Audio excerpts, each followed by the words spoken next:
how do we find God in the midst of our suffering, or what are sufferings for. Okay, so for today's reading, I'll be reading 2 Corinthians 5:4-7. So just to provide a context on what happened previously before Paul mentioned or said those words. In the previous chapter, Paul laid down the reality of sufferings in life. So the 4th chapter is really discussed about his tribulations, his suffering. In fact, he started not really started, but the first few verses, he showed na si God is the God who comforts in tribulation. So it is really, he is really laying the fact ba na just because we are Christian doesn't mean na we will be exempted from suffering.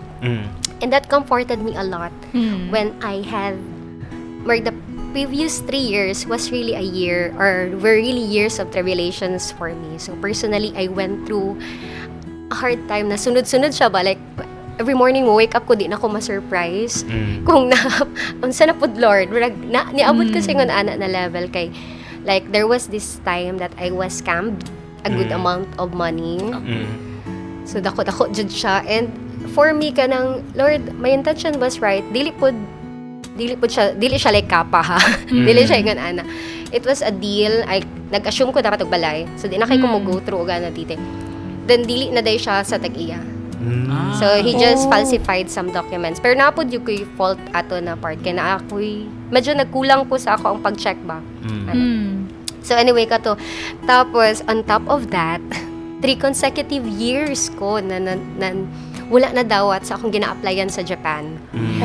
Tapos napajud ko nagbira dito na dali mga apply ta ani. Tapos kato siya wala sa iyang plan. Siya ang nadawat. Good.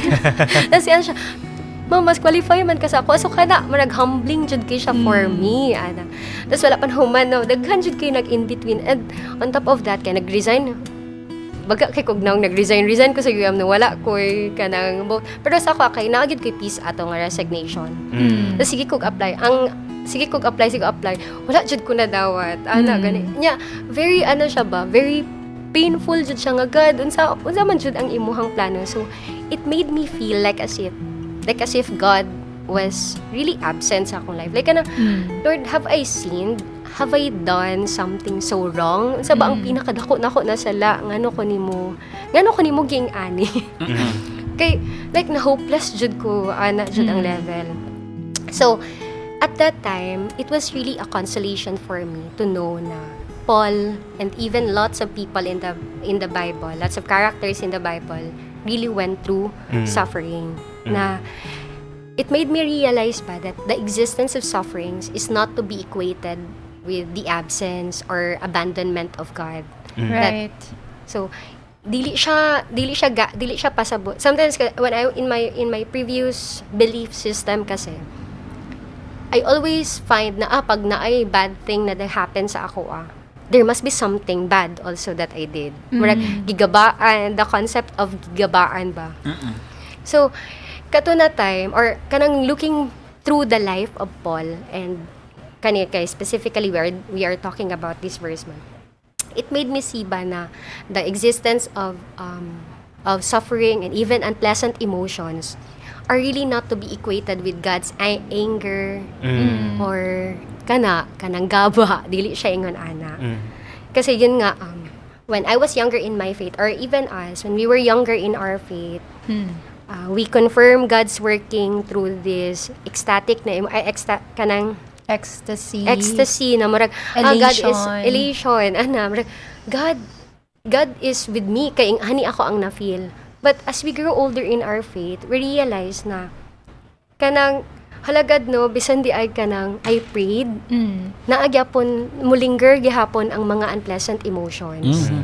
So kanang mao gyud siya ang reality na even if you pray, there is still the possibility of your faith or of your unpleasant emotions staying ba. So kanang dito sa verse you can see that Paul discussed that he groaned ba.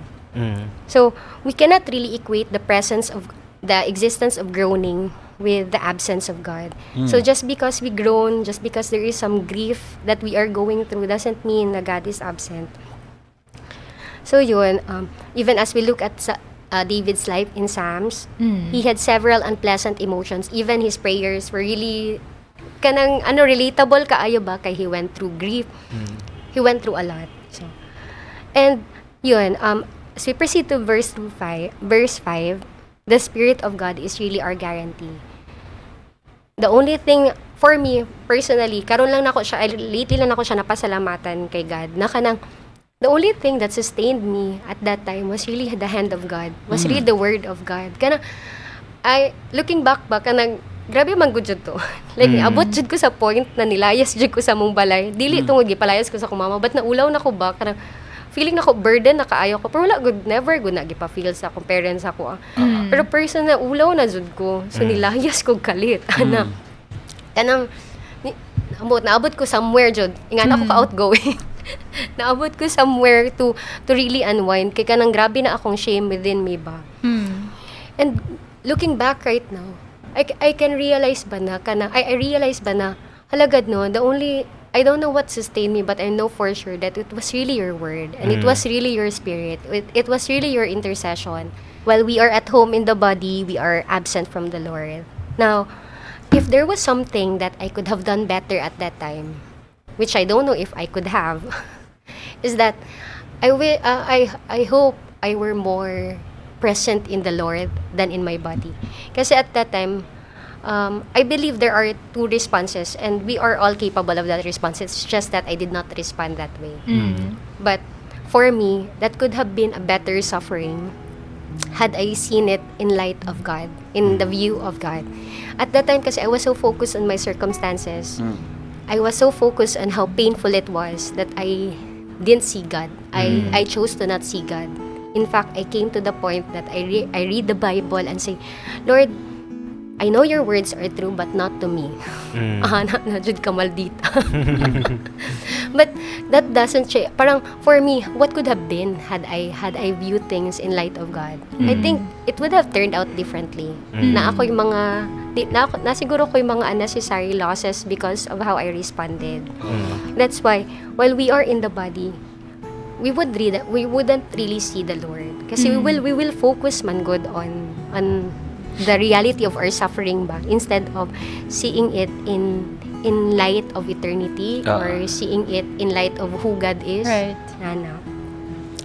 So, in the midst of suffering, if we will really look at our present circumstances, we will really not see the Lord.